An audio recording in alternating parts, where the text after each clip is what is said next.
traveled in vain. Zelenskyy did not achieve the goal of his visit to Washington. Putin is in the bunker, Zelenskyy is in the war zone. Zelenskyy's trip to Bakhmut was fake.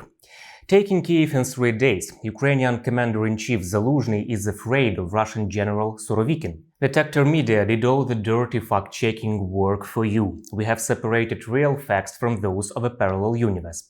My name is Vadym Miskyi. In the next 10 minutes, I will tell you about the most impressive examples of Kremlin propaganda, as well as about some international media that use unverified sources of information. Here we go. Ukraine didn't fall. Ukraine is alive and kicking. Amid the news about the visit of the Ukrainian president to the United States, pro-Kremlin Telegram channels spammed their subscribers with disinformation.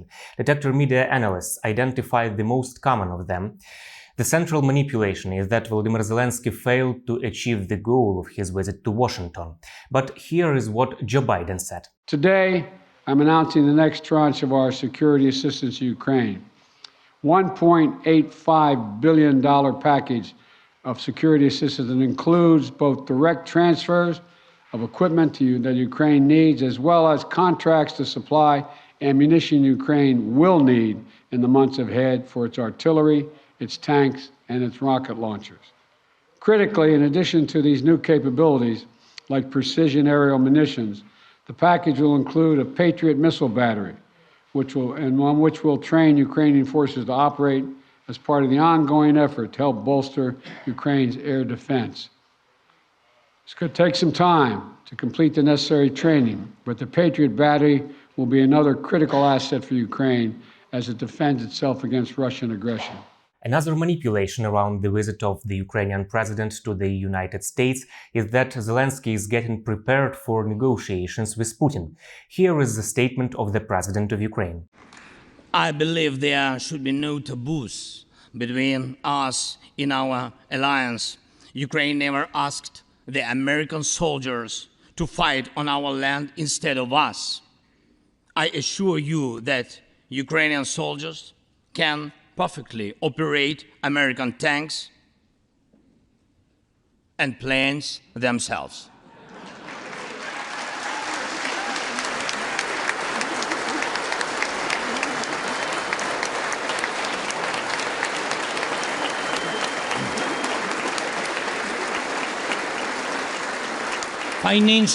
Financial assistance is also critically important, and I would like to thank you very much.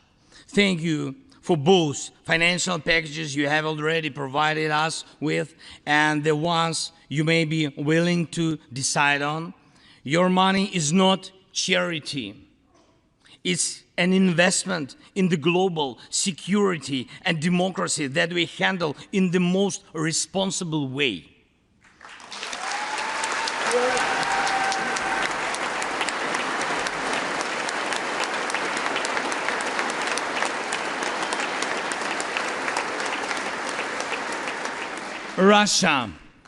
Russia could stop its aggression, really, if it wanted to, but you can speed up our victory. I know it.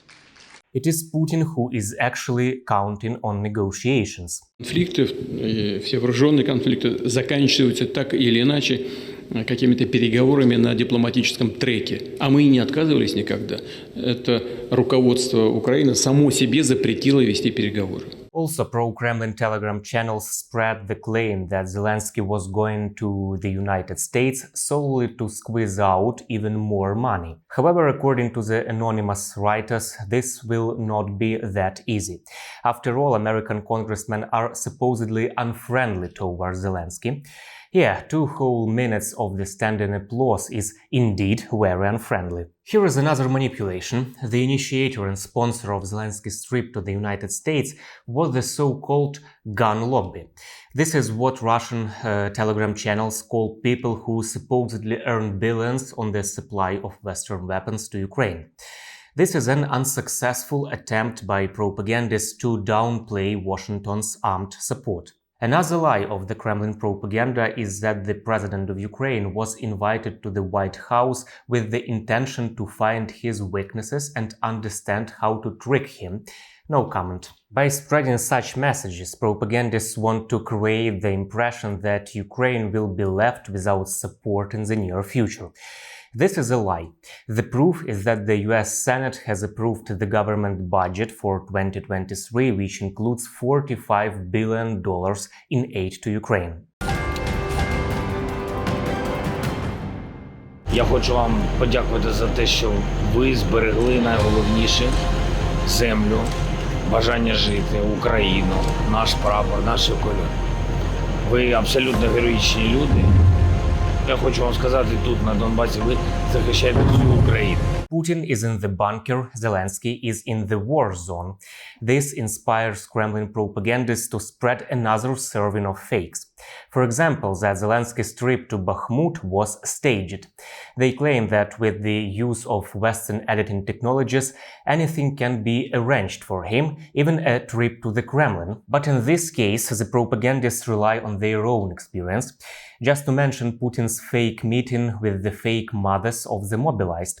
Among the invited women were regional officials and pro-government activists loyal to the Kremlin. They were identified by Russian opposition journalists. Or another fake meeting of the Russian president with female pilots and stewardesses. There were some details in the video that suggest that it was edited using green screen techniques. This is how Russian propaganda is trying to discredit the president of Ukraine, however, without success. I was at the front line in our Bakhmut, in our stronghold in the east of Ukraine, in the Donbas. The Russian military and mercenaries have been attacking Bakhmut non-stop since May. They have been attacking it day and night, but Bakhmut stands.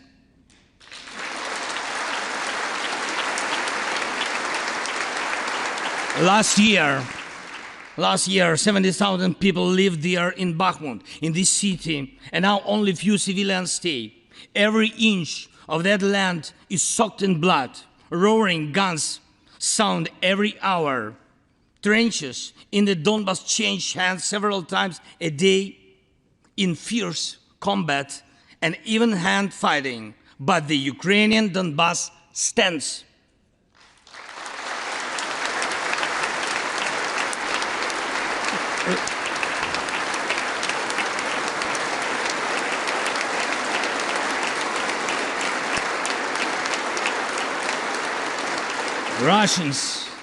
Russians use everything they have against Bakhmut and our beautiful cities. The occupiers have a significant advantage in artillery. They have an advantage in ammunition. They have much more missiles and planes than we ever had. And it's true, but our defense forces stand.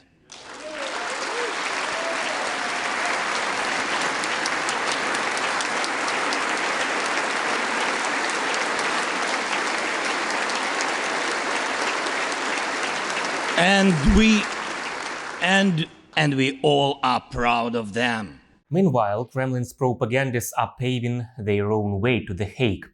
Olga Skabeyeva said on the air of a federal TV channel that while the Ukrainian president is traveling, they can launch another offensive on Kyiv.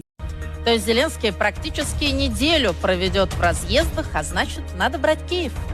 The Institute for the Study of War stated that the Ukrainian president's visit to the frontline city of Bakhmut undermines the Kremlin's information operation, which is intended to present Putin as an involved war leader. The owner of the private Russian army Wagner, Yevgeny Prigozhin, delivered an even greater blow to the Putin's image.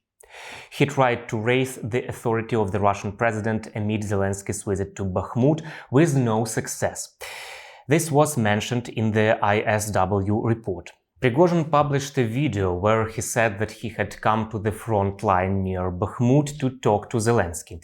Experts noted that Prigozhin's calls for negotiations with Zelenskyy are not serious, as he doesn't hold any official position but is trying to present himself as an influential figure. And this is a still image from the video of Putin's visit to the joint headquarters of the troops involved in the special military operation, as the war is called in Russia. But it was filmed at the headquarters of the Southern Military District in Rostov-on-Don in Russia. This conclusion was made by the Agentство media outlet after comparing the interiors of the headquarters in the video with Putin to photos from earlier events in this room.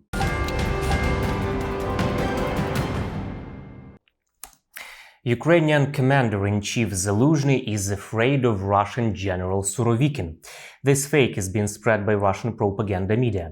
According to Stop Fake fact-checkers, this claim is based on the interview of the Commander-in-Chief of the Armed Forces of Ukraine to The Economist.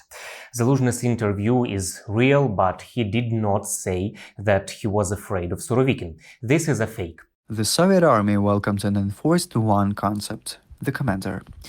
But being a commander and being a leader is not the same. With all due respect to Mr. Surovikin, if you look at him, he is an ordinary Petrovit commander from Peter the Great's time. In fact, in his interview, Valery Zaluzhny discussed the course of the war, the Ukrainian counteroffensive, and described the Russian actions on the battlefield. Describing Sergei Surovikin, Zaluzhny called him an old-style commander. Using such manipulations, propagandists are desperately trying to prove that the Russian army is one of the strongest in the world.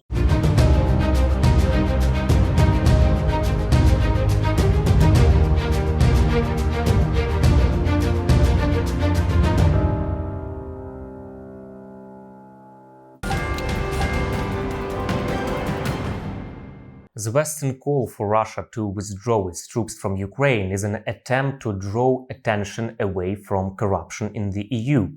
NATO and the EU are supposedly preparing another fake for domestic use with Russia as the main character. Such disinformation is being spread in Russian propaganda media. The reports claim that given the general corruption of the European Commission and the European Parliament, they urgently need a cover-up to distract the attention of their citizens from this problem.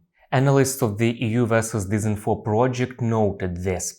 According to the experts, this disinformation piece is about the joint statement of the EU and NATO, which promises support to Ukraine and calls on Russia to stop the invasion and withdraw from Ukraine. However, the EU is not trying to hide the corruption scandal at all.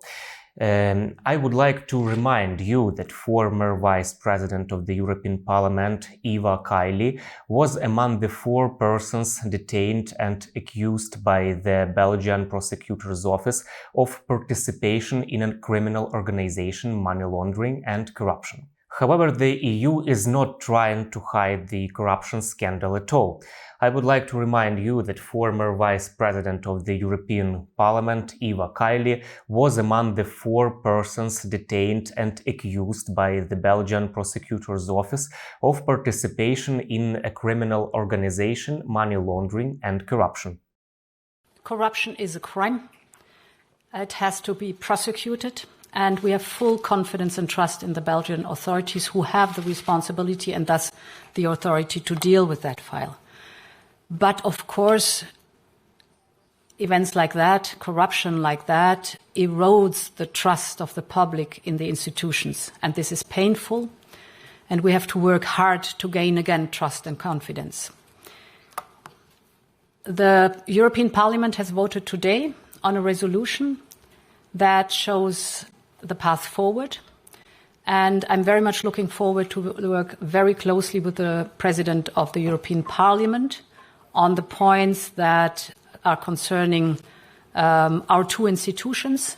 For example, the call for an ethics body, of course, not only concerning the 2 institutions of Parliament and Commission, but also Council and other institutions of the European level. The claim that corruption in the European Commission and the European Parliament is widespread and standard practice is groundless. The EU has reacted strongly to the scandal. The suspects in this case were immediately suspended from work. I am not a judge. There is a process ongoing. Certainly the news are very worrisome, very, very worrisome. We are facing some events, some facts that certainly worries me as a former president of the European Parliament also. There is nothing and no one being referred to, neither from the External Action Service, nor from the delegations. We are not affected by that. There is the police and judiciary actions. We have to follow these actions. We are very much certainly concerned about these news, but I have to act according not only with the facts but the proven evidence. I cannot go below the judiciary statements. Understand? I'm sure you understand that this is very, very, very grave accusations. Russia needs such messages to undermine public confidence in the European Union. By suggesting that European Union's support for Ukraine is just a way to distract the public from corruption, propagandists are trying to discredit all the assistance provided by the EU. I wonder why Solovyov's arrested Italian villas are not interesting for his colleagues, or, for example, Putin's underground residences, Shoigu's palaces, and Patriarch Kirill's yachts. I think you know the answer. Ukraine will win. Have a good day.